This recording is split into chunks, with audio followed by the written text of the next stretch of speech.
Use the power of discovering new habits to create success in all areas of life.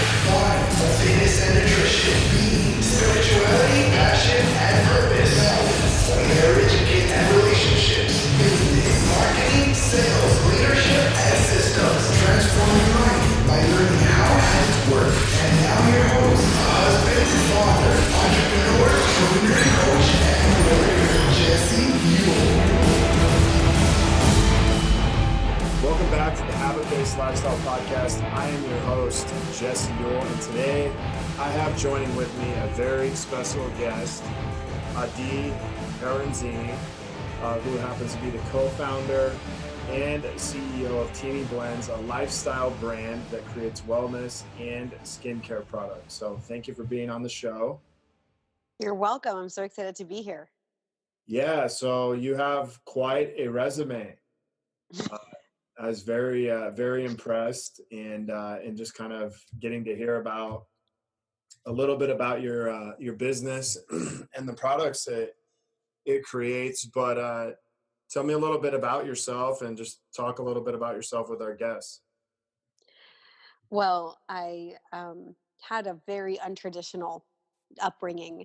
My family moved to America when I was 6 years old, and I grew up in a very poor, low-income family. I started working at the age of 9. So that's when I started making my own money. Wow. I was making $2 an hour babysitting someone's kid when I was 9. And I knew that money was something that you worked for because I didn't know anything else. My family did not have money. I was raised by a single mom. So I was working all throughout my younger years and through high school, and became very good at saving. It's probably one of my biggest skill sets, is like how to be good with finances. Like, fucking don't spend money you don't have. Yeah. Like, what? And it made me very hustle at the very young age. Okay. And then I didn't really know what I was going to do with my life. I never took my SATs. I never went to college. And I spontaneously decided at the age of 19 that I was going to join the Israeli Defense Forces in Israel, even though I hadn't been back there since I was 6 and I didn't speak the language at all, but that I was going to do this. And I did.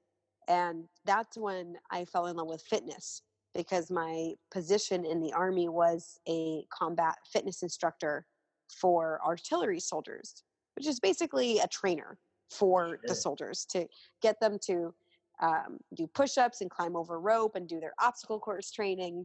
And that's really when I fell in love with fitness. And at the end of my Army service is when I started having really bad digestive issues, which is how I came to found my company today, which is how I found Digestive Health solutions through tea.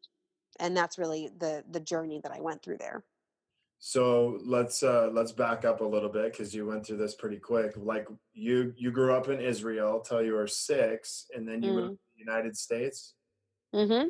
And where did you live then? Florida. Florida. Okay. And so you graduated high school in Florida, Mm-hmm.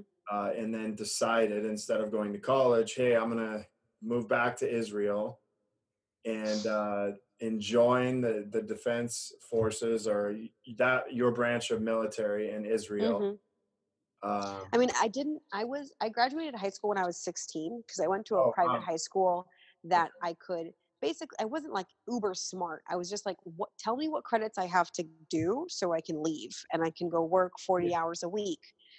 But and I was working at the time at like a postcard company making $10 an hour. And I really had no potential to grow within that company. Sure. And I think that if it would have been a smaller company and they would have seen how, fiery and hustler I was, maybe they would have promoted me over time. But I was like, okay, I make $10 an hour. I was living out on my own. I had a car bill and gas and rent and all of these things going on, and I was 19. So I felt like I was 19 going on 40. So Right. me going to the Army was an escape. It was like, I got to get out of this loop that I'm in right now, and I got to go do something with meaning in it for a second and have an experience. Wow. So you go to Israel, and you hadn't been there. Had you been there between 6 and 19, or was that your first time there back? I had been visiting, but I didn't speak the language at all. Like every maybe 5 years, my family would go and I would see my grandma and then I would come back. Like it wasn't, I didn't know the culture. I didn't know what the people were like there. And it Sure. made me grow some super thick skin. Like when having to live in a different environment, we don't know how easy we have it in America when you end up going somewhere else. Yeah, for sure. So you're there, and then you learn, hey, like I like this fitness stuff. I like, you probably like having, some type of kind of like routine, or like, hey, here's the structure, and it's Hmm. inside of that structure you really like flourished. Yeah, I mean, I really loved training the soldiers and building their workouts out like in the desert. It was really fun.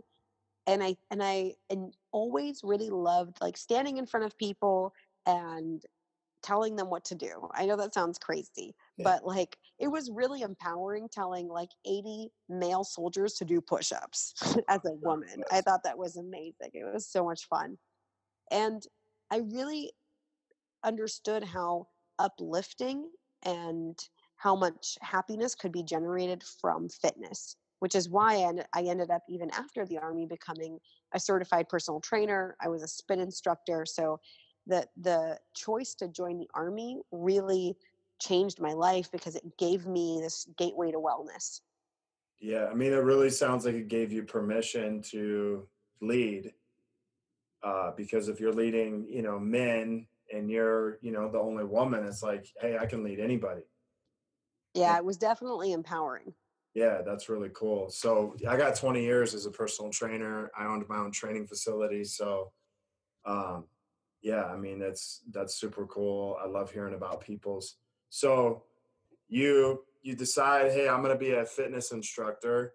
I'm going to do all these things. How did you actually end up getting into this teamy blends, and like how did you kind of figure that out with where you were with your digestive health?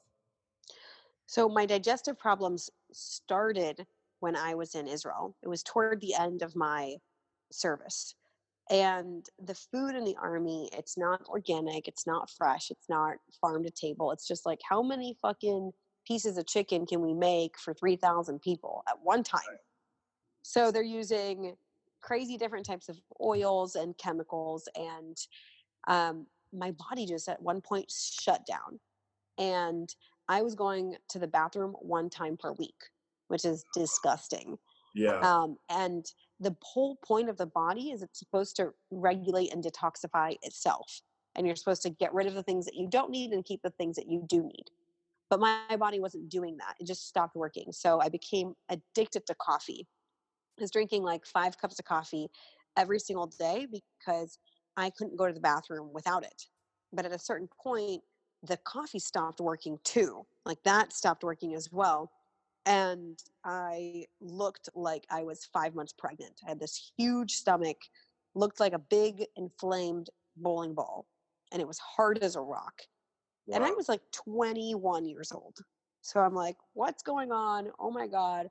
I was eating fibrous foods. I was drinking water. I was exercising. My diet was all right. I wasn't like the perfect, but it was okay. Sure. And nothing was fixing it. So I ended up getting a colonic, which is where they literally stick a tube up your butt and they flush out the backed up accumulated toxins. And it was like not a good experience. It's not like a day at the spa. You're just not, it's not a massage. Yeah, I've had And 7 or 8 of those. right. It's like, oh, okay. Hmm. I And actually think I kind of enjoyed mine. I mean, totally. It wasn't the worst. What I can tell you is that it's not sustainable to go get a colonic once a week if you really Right. have this problem, right? And Yeah. it's expensive and it's going to take time. Like, food should not be affecting me this way. Right. So what is the solution to this? So I got my colonic, I felt some relief. And then when I came back to America after my service ended, I started reading books about colon health and gut health. My gut health did improve because I started cooking for myself. And when you're cooking for yourself, you know exactly what's in your food. Right. So it was immediately better, but it wasn't completely gone. And these books that I had been reading about gut health really dove into the fact that these are junk food, chemically processed foods, GMOs, they build up in your gut and they can affect your mood, they can affect your mental clarity, they can affect your skin, they can affect bloating, so many different things. And I was reading this book and I was like, that's me. I must have massive amounts of toxins in my body. And they had mentioned in the books that one of the ways to get rid of these toxins or to help ease these toxins is herbal teas. I was like, that's great. So I went to Whole Foods, bought every tea that said colon cleanse, kidney cleanse, gut cleanse, everything that I could find. And I tried all of them and none of them worked for me. And that's when I was like, well, this natural remedy stuff is supposed to work for me. Why is it not working for me? And that's when I started researching tea, different quality teas, different sources of tea. What's the difference between, hand selected tea and machine selected tea? What's the difference between, drinking this tea bag with a bunch of powder in it to drinking loose leaf tea? And that's when the journey started. Okay. So how long ago was this? 5.5 years ago. Okay. So you're kind of in this place where you start researching teas. And I'm sure like this, I mean, it sounds like you're very driven. So whatever like you're going after, you're like going to dive into it 100%. And Uh, that's what I was doing at the time. I ordered a bunch of different ingredients online. I started like blending my own teas, and I was living at my mom's house at the time. And we're just blending teas, finding what works well, what tastes good, and I came up with a formula. And this formula, which is now our 30-day detox program, is made up of two teas. We have a tea that you drink in the morning to help raise your energy and boost metabolism, and a tea at night that helps remove the toxins from the gut. And it's a 30-day program. And it's really good for beginners too. Like, I made this for regular Americans that are trying to improve their lifestyle, but just don't know what to do yet. It's not necessarily for vegans or people that are personal trainers. Everybody has different problems. right. So I just wanted it to be something that any beginner could do. And I gave it to my friends and they just loved it. I did not know how many people suffered from digestive health. I had no idea. Coming from the personal training aspect of it, it's always been the outside of the body. Like, Right. okay, how do we train the muscles? How do we get the person to sweat more? How do we create this really awesome HIIT workout that the person can burn a lot of calories and raise their heart rate? So it came from a different background, and I didn't know how many people suffered from digestive issues because of the foods and medicines and things that we have out in our environment. Yeah, I mean, I always kind of say for as many years as I've spent in the industry, there's three types of trainers. There's the all external trainer, there's the all internal trainer, and then there's the one in between who, is kind of like, hey, there's both. And there are two very important aspects of it. But I think, as an industry, it gets caught up in the external world that we stop taking care of. Like, hey, the real sustainable results actually come from the changes we make internally. I super agree with you because the major changes I've seen in my body have been from healthy habits and not, when I PR'd my back squat. You know what I mean? Right. Yeah. And your back squat's great, but like, how healthy are you internally? Exactly. And that's what I started addressing for myself. And when I saw that other people were suffering from digestive health, like I had a girlfriend that had cystic acne. And that's the inside of the gut that is inflamed, that is there. The body tells you when it's sick. It says, my bloated belly was telling me something's wrong. And my friend's cystic acne, or someone's mood swings, or someone that has been working out and trying to lose weight, but just can't lose weight. Like your body is telling you something is up. And Right. so by getting rid of an accumulation of backed up toxins that your body doesn't need, it just opens up all the flows for your body to metabolize correctly, to digest your food correctly, and to be lighter in general. Yeah, and I think the unfortunate part with that is we may go to the doctor, and they may end up putting us on some type of prescription, and we don't ever really fix the problem. We just, say, hey, the medication's going to take care of it. And so we don't really change the behavior or anything around it. Hmm. And we could end up taking something for 10, 20 years, and we may not even know if it helps or not. I know. And I think that it's a responsibility factor. I think that people are not being responsible for their own status of their health, because they go Sure. to the doctor and they say, doctor, tell me what's going to fix me. And they give them whatever prescription, like you said, and it's the doctor's fault, or Right. it's the medication's fault. No, no, no. You need to be interested in fixing your body. So if this is important to you and you're saying the medication is making you feel a certain way, or something's not working for you, then you need to do something about it, because you are responsible for your health. And I think that a lot of people, even though they might think they know that they're responsible for their health, they're not really acting that way. Yeah, I have a few clients.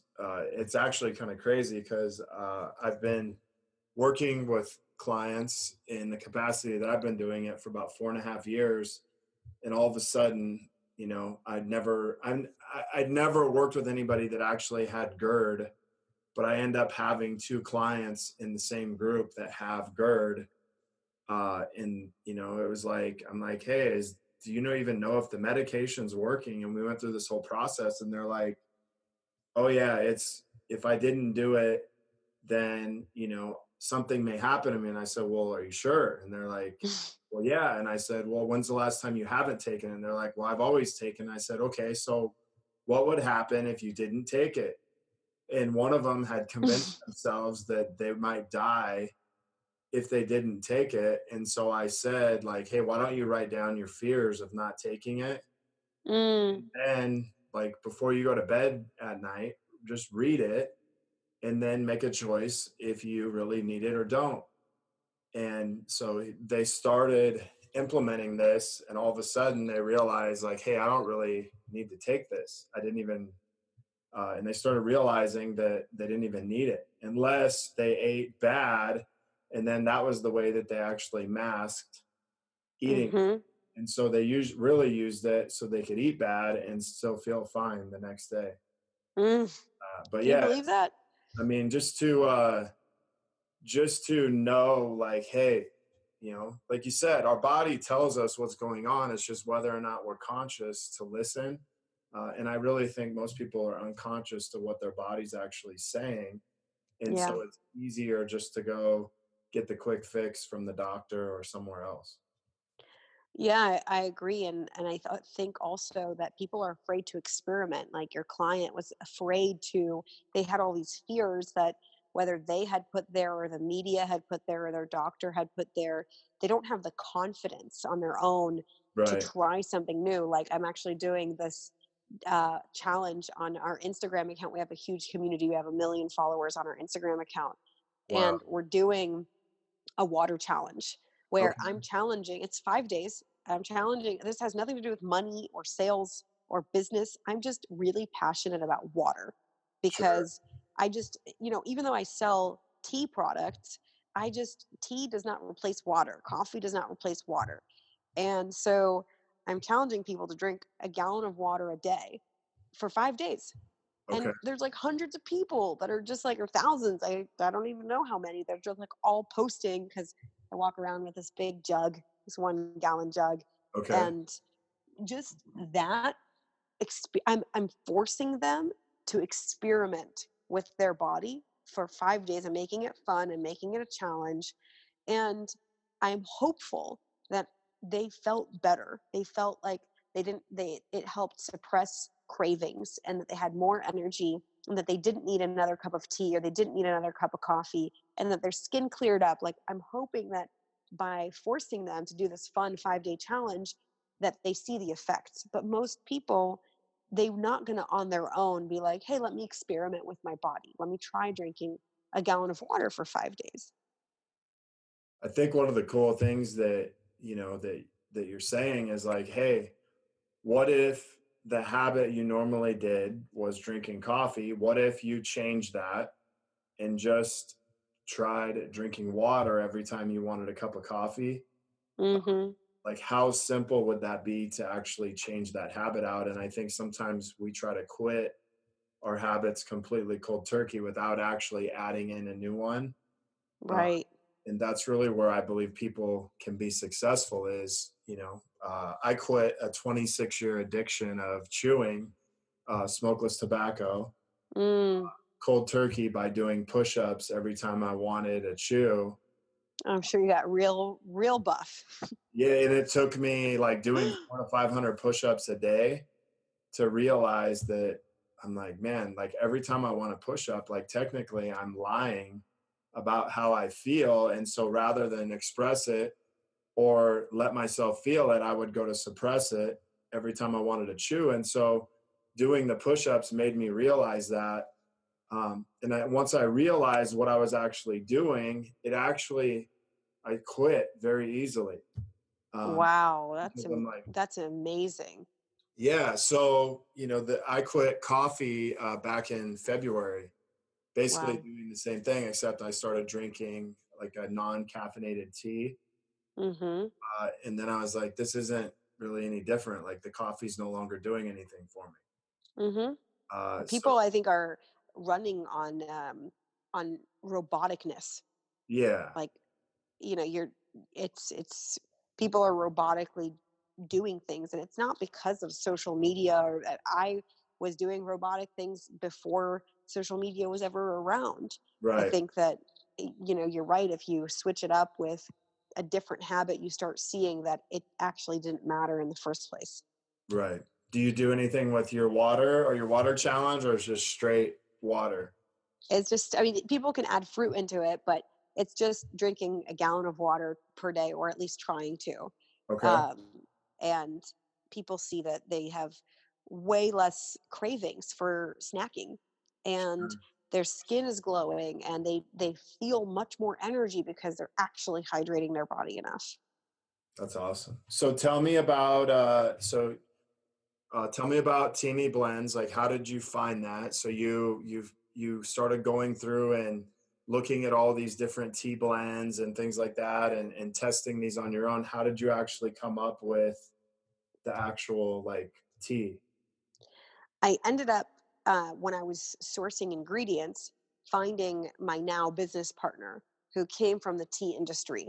And I Okay. was like, hey, man, I need help to source these ingredients.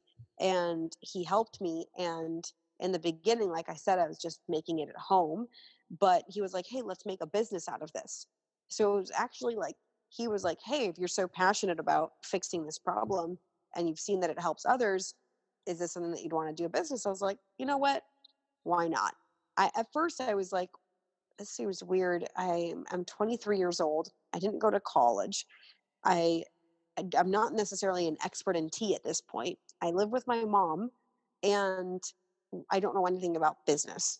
Right. So I'm gonna, in our minds, we were like, it's a very small investment of money because we could buy small amounts of ingredients, and it's more an investment of our time and our sweat equity. Yeah, for So sure. my partner helped me with the sourcing, and he was also a graphic designer, so he helped make all of our packaging, and he made our website, and I did all the copywriting for our website, and then I did all the operation stuff. So all the marketing, all the customer service, all the shipping was all happening from my one tiny bedroom in my mom's house. Had like a thermal printer and boxes of like envelopes and all this material for shipping. And I started talking about my products on Instagram 5.5 years ago. And now, fast forward to today, we have 60 employees. We have a 13,000 square foot facility here in Tampa, Florida. That's an office and warehouse space. Oh, And yeah, and we've expanded our line to more lifestyle products and tea-based skincare products. And we, over the last 5.5 years, have really turned into a lifestyle brand that creates, wellness and skincare products inspired by the health benefits of tea. That's awesome. So what other products do you have? So you have your 30-day tea you take morning and at night. Is there Hmm. another tea you take, or is then you go to your your skincare products?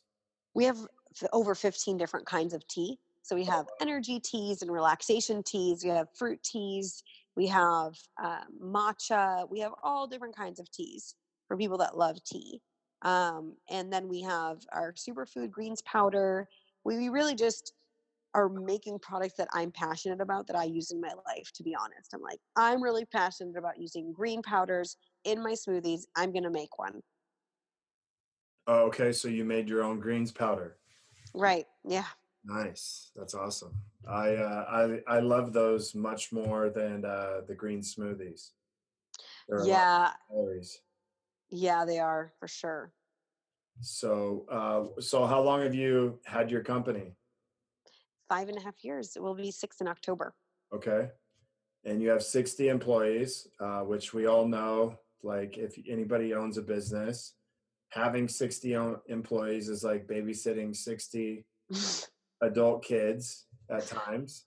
Basically. Yeah. So what is that like for you now? I mean, I guess I kind of look at it as like, hey, when you were 19, it was equipping you with training skills at that age to actually be able to do what you're doing now. Uh, Yeah. Obviously, you're not teaching people how to do push-ups, but you're teaching people how to work together as a team, which is, Yeah. I think you started that back, when you were 19. Yeah, I mean, it's the most challenging thing I've ever done, and I can tell you that things go in waves for me personally. We can have a few months where everything is just amazing, and then we'll have a couple months where things are blowing up, whether it's having to let go of employees, or whether it's the numbers are down for that quarter, or whether it's you know handling daily operational things that go wrong. I can't tell you that I'm like inspired all the time, and I'm totally focused 100% of the time. Things pull me in different directions, and I have to get my discipline and my focus in to get my job done. As a leader, it can be hard. Sometimes you're in the trenches and you're not able to do your leadership role of coming out with new products, innovating where the company is going to be in the next couple months or the next couple years. So I'm definitely going through the motions of training my executives to take on more of those responsibilities so that I can really step into the leadership role that I need to be in. Right. And I call that as a business owner, like when you're in the trenches, it's kind of like being in survival. Hmm. You're in that mode. It's very hard to look ahead at creating anything new and like kind of forecasting, hey, here's the vision of my company and where I actually want it to go. And it's Yeah. like, people don't realize that, like, when you're building a business and when you're growing a company, it's like you have to kind of be in that for a while to really understand it and understand the flow before you can actually step out of that and get out of the hustle and grind. Hmm. What's funny is you started out as a hustle and grinder. That's what made you the business person you are today. But to be able to detach from that and then become the CEO and start looking at that differently, it's a hard shift to make. I remember making that. It took me about 10 years running, two of my own gyms to Hmm. realize that, like, actually what it would take. And it was like letting go of like my babies and For real. just being able to like step back and be like, okay, now I have the systems and structure in place. And then just to watch people, start being able to operate and do that. That was one of the most uncomfortable like times of my life, but it was also, wow, why didn't I do this earlier? So I'm right there right now, right there, what you're talking about. And I think that for anyone listening that is starting their own business, or is just wants to know this, there is like the phase of the trenches and the phase of survival. and then there's the where you can detach. But those two phases, they switch on each other all the time. It's not Right. like you detach and then you're like in this angelic phase. That might be a phase that you're in for 3 months, and then you might uncover that like there's this big black hole in your company that must be fixed, and you can go back into the trenches for 6 months or a year, and then you can detach again. So it's a moving fluid cycle, and it's not like you're either this or this. Like you could Right. be in the trenches for a year, and then you could also be detached for a couple months. I've seen that flow happen for me multiple times. Yeah. And I can remember quite a few times where, you go from like 20, I had like 25 trainers at one time to all of a sudden having like 16 in the course of like 90 days, Mm, and I'm like, oh my gosh, what am I going to do? And then, like you said, I had to step back in and mm-hmm. take on like 3 different trainers' clients. And then I'm like, oh my gosh, this is hell. I don't ever want to do this again. Uh, Yeah, and you're like, how did I get back here? I thought I was past this. Yeah. So, one of the things that I found is, finding out like where am I best at in my business, and I was always best at creating the systems, but not necessarily managing the systems. Right. And once I realized that, I could begin to kind of plug people in, and I always kind of compared it to football. It's like, create the position and then you'll find the player, versus Right. most people, they first think about finding the player and then they try to create the position, and then all of a sudden it's like they hire the wrong person. And that True. was one of the things that I had to learn as an entrepreneur, was like, hey, you create the position, you create the system, and then you find the person that fits that position. So yeah. Yeah, it's great feedback. So what's the big thing you're working on now? Or is this like, if you tell me, you might have to kill me, or? No, I'm a pretty open book. I mean, we're working on a ton of new products. We're always trying to find things that our customers will be excited about. Right now, our customers are really loving the skincare Okay. aspect of our business. So we're coming out with a toner that is blended with our butterfly tea. So we blend tea ingredients into all of our skincare products, and we're just focusing on more skincare products, coming out with new teas. So every month, our customers see something new from us every single month. Okay. Awesome. And So we're also working on a vegan protein powder, which is going to be exciting for our audience, because a lot of people, they ask me personally, what do you recommend? So I'm like, okay, let me just make you guys something that I really recommend. yeah. So are you married? You're married. Uh, Yep. you said you've been married for 2 years, a little over 2 years. Yeah, we'll be celebrating 2 years in July. Okay. Awesome. And me and my wife will be celebrating 14 years in July.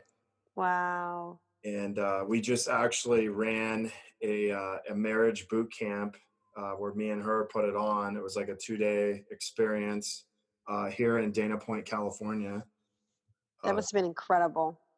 it was, it was crazy because after I got over, I couldn't talk for like 2 days because I'm like totally speechless from like what happened and just what had changed. But it was like the first event we'd ever put on together, and it was amazing. Yeah, it was. Wow.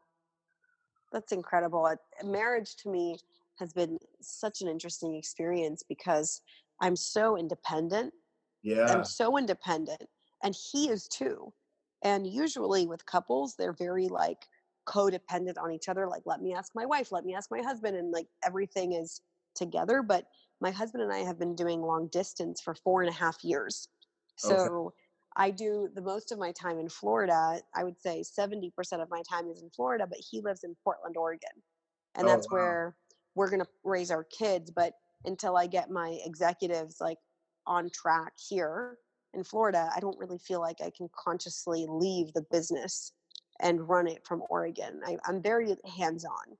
Okay. And so with my husband, there can be sometimes like 2, 3 days where we're just texting each other. We like haven't even Wow. spoken on the phone.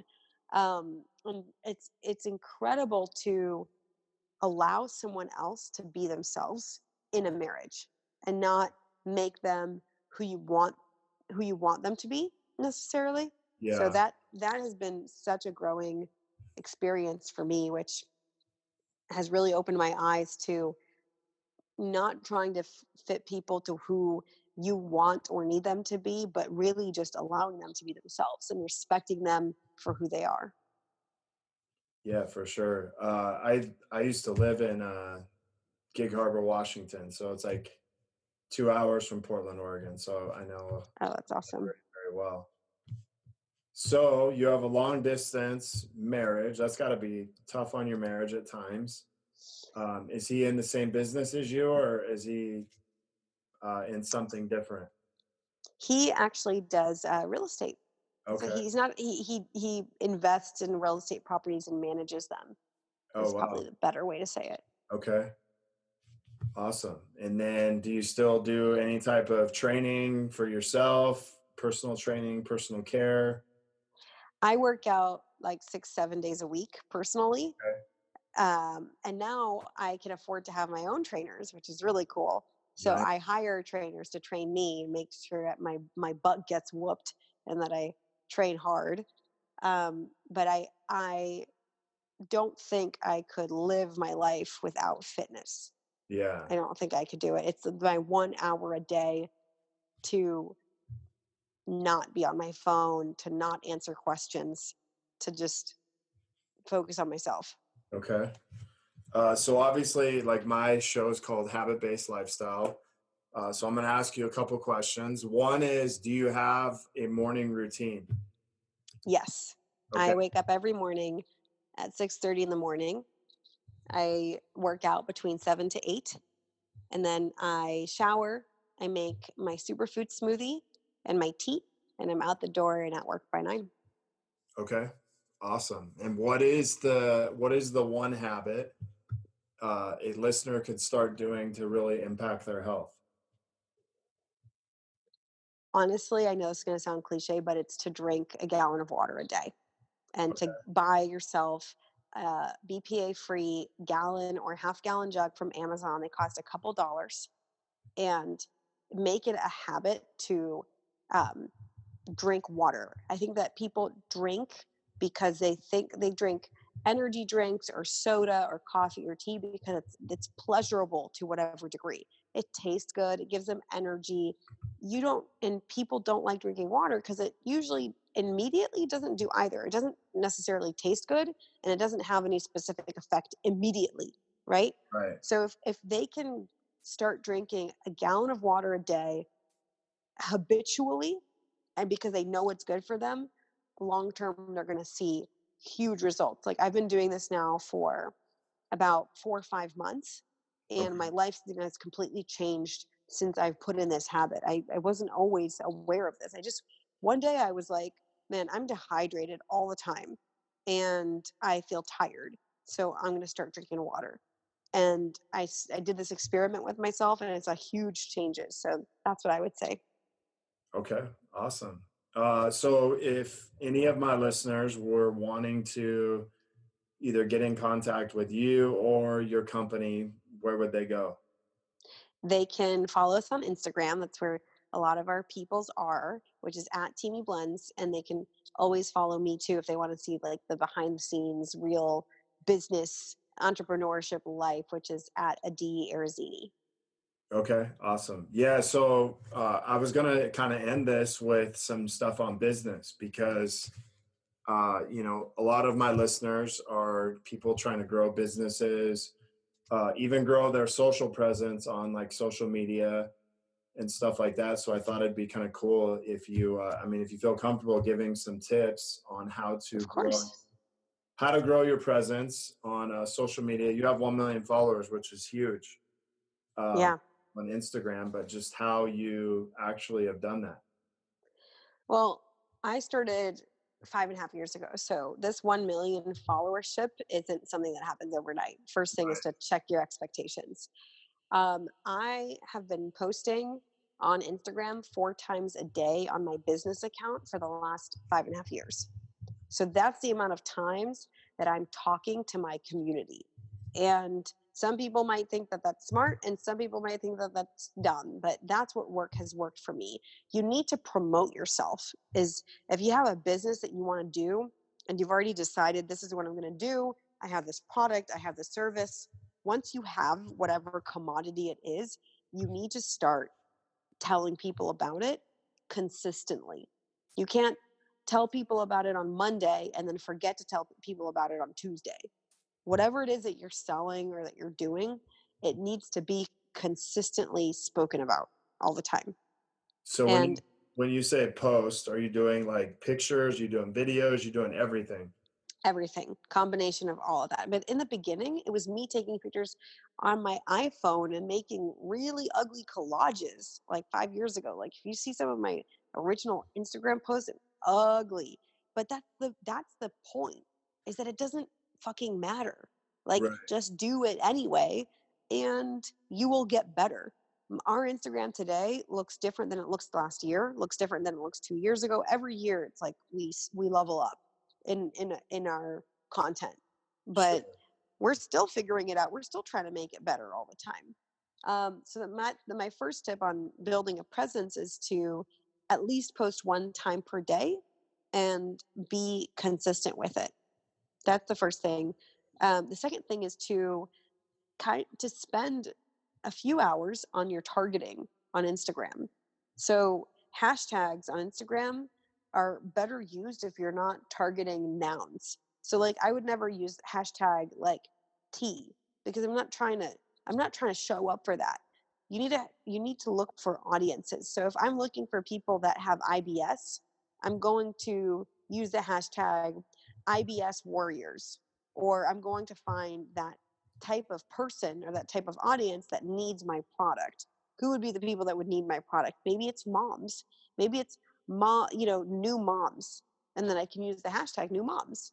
But you have to use hashtags properly. And I see a lot of people using hashtags as nouns, and you should use hashtags as, adject like modifiers of audiences.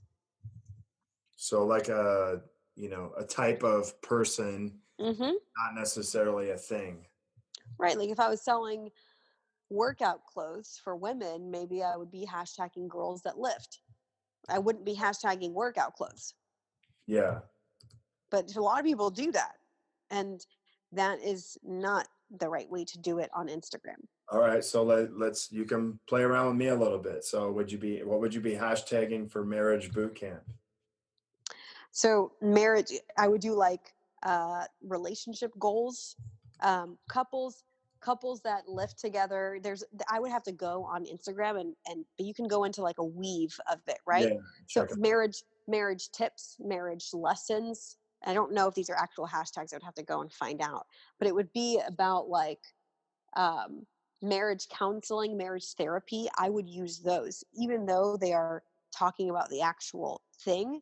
They Yeah. are related to what it is. And I would do maybe like, successful marriages, relationship goals. I would do things around soulmates, a lot of things about how, the word soulmate. I would use that a lot. And when you're in the tag area of Instagram, it shows you suggested or related tags, and Right. ones that you had never thought of. But you find a few and then you start adding them and you add them together. That's what I would do. Yeah, that's awesome. So A lot of couple goals stuff, like marriage any boot camp. yeah, Anyone who needs to go to a marriage boot camp, one of the partners wants to have usually one of the partners wants to better their relationship. If, let's say, the woman wants her husband to be more attentive or romantic or whatever, then she's probably following a lot of like couple goals quotes and relationship accounts, because she's following what she wishes she had or what she looks up to having. right. Of course. Yeah. So it's amazing to go through interviews for those and be like, hey, have you talked to your husband or wife about this? And they're like, no. It's like, Isn't that well, crazy? that might be the first person you need to talk to and convince before we even have a conversation. Mm-hmm. So, Are you going to do the marriage boot camp over and over again? yeah. Yep. Yeah, I already have. But this was your first time doing it, or? First time doing this. I coached men inside of a group called Wake Up Warrior. Mm, We would do these programs called Warrior Week. They were like week-long experiential training. mm, So I did that for about 3.5, 4 years. And then, I mean, I really started to see, guys would be lit on fire and they'd go home to their wives. And it was like, they wanted to create all this massive change in their house. And their wife's like, dude, who the hell is this? Like, all of a sudden you start showing up. You haven't shown up in years. All of a sudden you come home and like you've changed the world. And all of a sudden you want to show up. mm, And it's like, the issue was always integrating it into the home. And so mm-hmm. I'm like, the real way to integrate it in your home is to actually bring that together and work through all these issues, these years of pain, Yeah. and to expose all of that stuff. So it's kind of like both people are there naked. I mean, in a sense, you know what I mean? Like Yeah. they've told each other everything, everything's kind of out, and then they can begin to work on from that place. But until they've done that, it's very hard to work past that. And so there's always like this, we have people that, say they may have held on to something that their spouse did 17 years ago. And it's like, I mean, you've really just been living in the past for 17 years in your marriage. And like, Yeah. how do you expect to have a new future if you can't let go of that? And sometimes just saying I let go of it isn't enough. They have to like actually physically like let go of it. Yeah. And that's kind of what this is about. It's just about creating a new future and taking your marriage to the next level. But in order to do that, there's certain things that have to happen. I mean, I would video all of that on Instagram stories behind the scenes. I would get your audience to get connected with the participants of the marriage boot camp. I know that not all of them will want to be on camera, Yeah. but I think that that would be so inspirational for so many people that they could relate to a couple that has one specific issue. They can relate to that at home. It's almost like reality TV, in the Yeah, sense of no, I like, had camera guy videoing the whole time. So it it's is, amazing. we're walking down to the beach and we all have these shirts that say marriage boot camp and there's cameras Oof. on us and people are like, oh my God, it's a reality TV show. Ah, So it I was, love it. I think it's genius. yeah, so it was pretty cool. So how do people, I know we said how they get in contact with you, but like what product, obviously you have tons of products. Maybe is there a new product that you would recommend for the audience to try, or maybe that you want to promote specifically to my audience? I think that everyone should do our first product, which is the 30-day detox program or our detox starter pack, because I believe that health and wellness begin in the gut. And so if you're getting rid of toxins in your gut, you're opening the gateways for all the rest of your wellness to really be more effective. So I would really recommend doing our 30-day detox program. And everyone can do it. Men, women, you don't have to be a genius. You don't need to work out. You just need to drink tea. That's it. And In the you morning will, and at night. in the morning and at night. And you need to see how you feel. You need to experiment with your body and see how you feel at the end of the 30 days. So when you do this, do you cut out coffee or cut out anything, or you just do the tea? You don't have to. It is recommended, because usually when you're drinking the tea in the morning, you're getting so much energy. No one needs coffee in the afternoon. So a lot of people end up cutting it out naturally. But I tell people if they're like avid coffee drinkers to drink their morning tea, and then in the middle of the day, if they want coffee, they can have coffee. So So awesome. So tell me, so that's where everybody starts. Okay, is with this morning and afternoon TV and then RT, and then do they go to anything else, or do they continue doing this after that, or? so everyone's different. Some people do cleanses and detoxes once every year. Some people do it every 3 months. Some people do it when they get back from vacation. So it really depends on the person, but usually what we see happen with our customers is they love the detox so much that they start ordering our other teas because they had such a great experience. Because we do provide a really fun customer experience on our social media. We give each customer, each person that comments, we comment back to every single person on our social media. Oh, So wow. we have a very high importance on our customer service. That's People amazing. full time doing just that. So so first year in business, what did you got? Do you share that stuff, like what you've done or what you've built your business to? Yeah, we do. In general, we're past the 10 million mark Oh, annually. wow. So that's what we can share. In your first year, you did what? Like, In our first year, we did 400,000. wow, that's awesome. Well, congratulations. Like Thank you. so, and to know your story and know where you came from is amazing. So congratulations on all your success. Thank you so much. All right. So if you guys are looking to connect, so one, I want to thank Audie for being on here. And if you guys want to get in contact with her, feel free to check out her website, which I'll put in the show notes. If you guys, and I just want to say thank you for being on here and sharing your story. If you are looking to connect further with a group of like-minded people, join myself and so many others in the Habit-Based Lifestyle Secrets group on Facebook, where I'll be dropping daily habits to help you live to your full potential. If you want to be one of our next case studies and begin living this habit-based lifestyle, maybe you have questions, comments, or requests, feel free to reach out to me, Jesse at habitbasedlifestyle.com. Until next episode, have a great week.